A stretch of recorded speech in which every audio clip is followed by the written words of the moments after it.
ትሁት ስቃይ ጀመረ። የትሁት የድሮ ባሏ ከክፍለ ሀገር መጣ።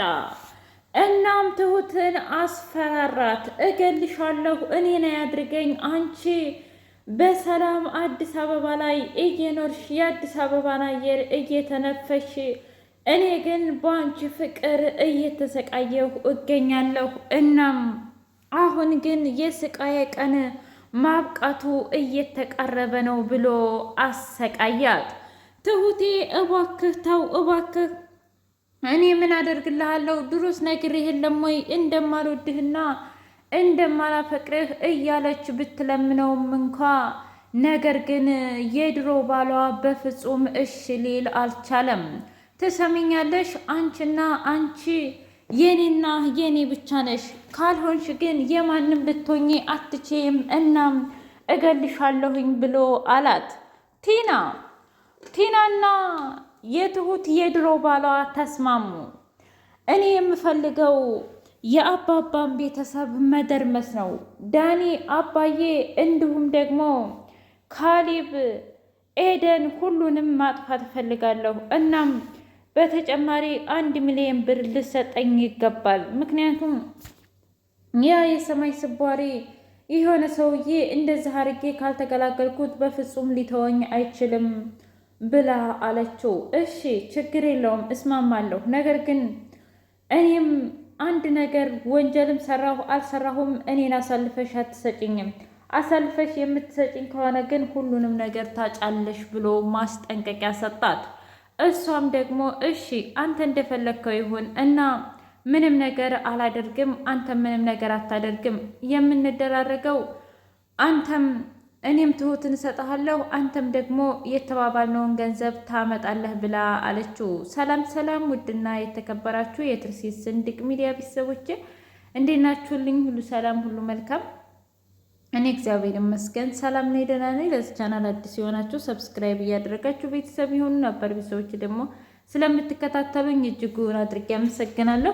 እጅግ አስተማሪውና አጓጊው ትሁት ድራማ እንደቀጠለ ይገኛል። ዳኒ ኤደንን እባክሽ ኤዱ እባክሽ ይቅርታ አድርጊልኝ፣ እኔ አንቺን አጥቼ መኖር አልችልም ብሎ ሲላት፣ ትሰማኛለህ? አንተ ግን የእውነት ልብ የሚባል አለህ እንዴ? ምን እያልሽ ነው ኤዱ? እኔ ላንቺ ብዬ የማልከፍለው መስዋዕትነት እኮ የለም። እናም ደግሞ እውነቴን ነው የምልሽ፣ ባለፈው ቃል ከገባሁልሽ በኋላ አንድም ቀን ከቲና ጋር ምንም ነገር አላደረኩም።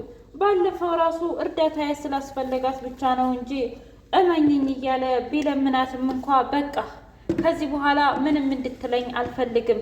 ስለዚህ እኔ መሄድ አለብኝ። አንተም የራሴን ህይወት ምራ፣ እኔም ደግሞ የራሴን ህይወት እመራለሁኝ ብላ ተቆጥታ ሄደች። ካሊብን ዳኒ አናገረው። እባክህ የእውነቴን ነው ምልህ ብትገለኝ ይሻለኛል በቁሜ እያለሁኝ ኤደንን ከምትወስድብኝ ብሎ ሲለው፣ አሁን እኔ ምንም ልልህ አልችልም። አንተ ማድረግ ያለብህ አንድና አንድ ራስህን ቀይረህ መዘጋጀት ብቻ ነው። አልገባኝም፣ ስለምን መዘጋጀት ነው የምታወራው? ነገርኩህ እኮ ኤደን እናንተ የያዛችሁት የእውነት ተፋቅራችኋል ማለት ነው። ነገርኩህ እኮ ስለሱ ምንም አይነት ጥያቄ እንድጠይቀኝ አልፈልግም አልኩ አይደል? እባክህ ካሊብ፣ እውነት ለመናገር በሌላ እንደፈለግክ ብትቀጣኝ ደስ ይለኛል። ነገር ግን በፍጹም በኤድ በኩል ፍቅሬን ተጠራጥረህ ምንም ነገር እንድታደርግ አልፈቅድልህም። እመነኝ። እንደዛ ካልሆነ ግን ወይ አንተ ወይ እኔ እዚህ ምድር ላይ እንኖራለን። ካልሆነ ግን ተከባብረን እሷን ብትተው ይሻልሃል። ምክንያቱም በሞላ ሀገር ስንት ሴት ሞልቶ እንዴት ነው ኤደንን አንተ በዚህ ልክ ልትቀርባት እየቻልከው ብሎ ሲለው፣ ተረጋጋ ዳኒ ብሎት ተነስቶ ሄደ። ትሁቴ የድሮ ባሏን ያየች ጊዜ ፍርጥጫዋን ጀመረች። እናም አባባ በጣም ደነገጠና ምን ሆነች ነው ትሁቴ?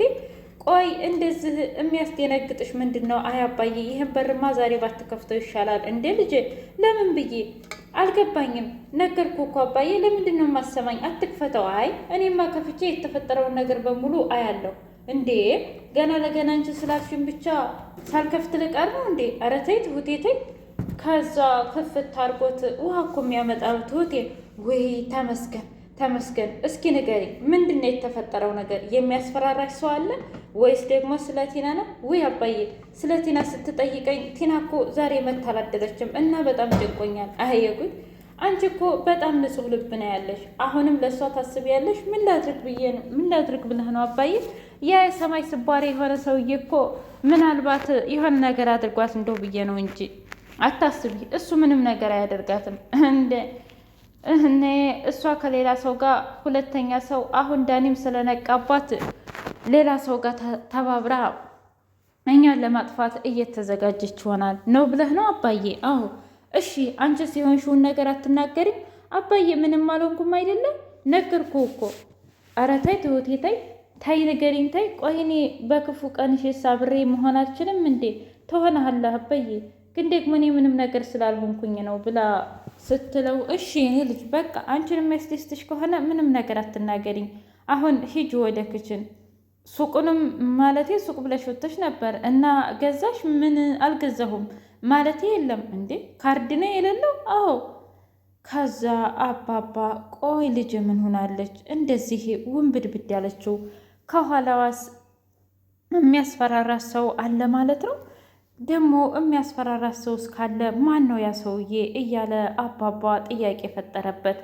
ከዛም ይሄን ነገርማ እንደምንም ብዬ መድረስ አለብኝ፣ ምናልባት እኔ የማላውቀው ችግር ይኖር ይሆን እንዴ ብሎ አባባ በራሱ ማውጣጣን ጀመረ። እቃዎቿን እያጠበች እንደ አጋጣሚ ካሊብ መጣና፣ እሺ ትሁት ጋሼ እንዴት ነህ? እንዴ ከመቼ ወዲህ ነው አንቺ ደግሞ ጋሼ የምትይኝ? አይ ያው ሰራተኛና ሰሪ እንደዚህ ነው ብዬ ነው። ውይ ትሁት ደግሞ እልቅስ ልነግርሽ እፈልጋለሁ። ምንድን ነው ንገረኝ። ማለቴ እኔና ኤደን ይሄን 2 ቀን ስናደርገው የነበረው ትክክል አልነበረም። ምን ማለት ነው? ቲናንና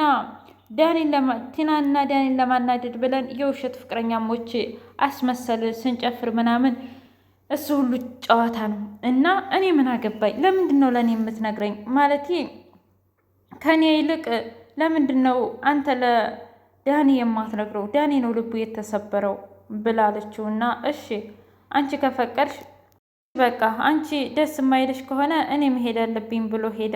ትሁቴ በቃ የስ እያለች በጣም ደስ አላት። እንደዚህ ነው ካሊብን የራሴ ለማድረግ ከዚህ በኋላ ኮስተርንም ነው ማለት ያለብኝ እንጂ በፍጹም እጅ አልሰጥም ብላ ለራሷ ቃል ገባች። እንግዲህ በሚያሳዝን ሁኔታ ኤዱ ደግሞ ከዚህ በኋላ ራስህን መቀየር አለብህ፣ መለወጥ አለብህ፣ ከነአባባን ቤት መውጣት አለብህ ብላ አለችው። አባባ አሁን መውጣት አትችልም ልጄ፣ በቃ ከዚህ በኋላ ከቲና ጋር ያለህ ግንኙነት እኔ አውቄያለሁ። ማለቴ ምንም አይነት ፍቅር እንደማትሰጣት እና ምንም አይነት እንክብካቤ እንደማትሰጣት እንዲሁም የእኔን ሀብትና ንብረት ለመውረስ አንተ ምንም ነገር እንደማታደርግ ስለማቅ አብረህን ትኖራለህ። ግን እኮ እኔ ኤደን እናናግራታለሁ። ምክንያቱም ሰርታ መለወጥ ከፈለክ እንደውም የቤት ኪራይ ሳትከፍል እየሰራህ ብር አጠራቅምና ኤደንን ታገባታለህ ብሎ አለው። ቲና ከእንቅልፏ ስትነቃ አንድ ክላስ ቤት ናት። ቆየት ነው ያለሁት ምንድን ነው ያደረግኩት ብላ እራሷን ስትጠይቅ ከዛም በኋላ ሰውየው መጣ። ቆይ አንተ ማነህ ብላ ስትለው ማንነቴ ምን ያደርግልሻል? ምን ነው? ከዛ የሰማይ ስባሪ ከሆነ ሰውዬሽ 1 ሚሊዮን ብር ስላተረፍኩሽ ነው። ይሄ ነው እስኪ ንገሪኝ። እንዴ ታዲያ ለምንድን ነው ቤቱን የቆለፍክብኝ? እኔማ አንቺም እኔም አንድ አይነት አላማ ስላለን አላማችንን ሳናሳካ እግብ ሳናደርስ ከምትሄጅ ብዬ ነዋ። እና ምንድን ነው አላማ? አሁን በጣም ደክሞኛል፣ ትንሽ ልቆይና እነግርሻለሁኝ ብሎ ተኛ። ቲና ቆይ ለምንድን ነው ማምነው? ማለቴ ማን ልኮት እንደ የት አባት ያውቃለሁና፣ ስለዚህ የግድ የሆነ ነገር ማድረግ አለብኝ፣ መሄድ አለብሽ ቲና እያለች ከዛ ልትከፍተው ስትል ተነሳ። በጣም ይቅርታ እንቅልፌን አስነካሁት አይደል አንቺን ትችሽ? ኧረ ችግር የለም ግን አንተ ማነህ?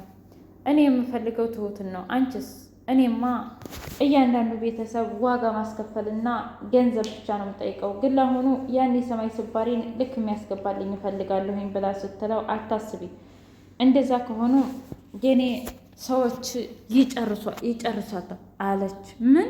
አዎ አታስቢ፣ ያን የሰማይ ስባሪ የሆነ ሰውዬ በፍጹም ወደ አንቺ ድጋሜ አይመጣም ብሎ አላት። ውድ የትርሲት ስንድቅ ሚዲያ ቤተሰቦቼ ላይክ፣ ሼር፣ ኮሜንት፣ ሰብስክራይብ እያደረጋችሁ ቤተሰብ የሆኑ ባይ ባይ።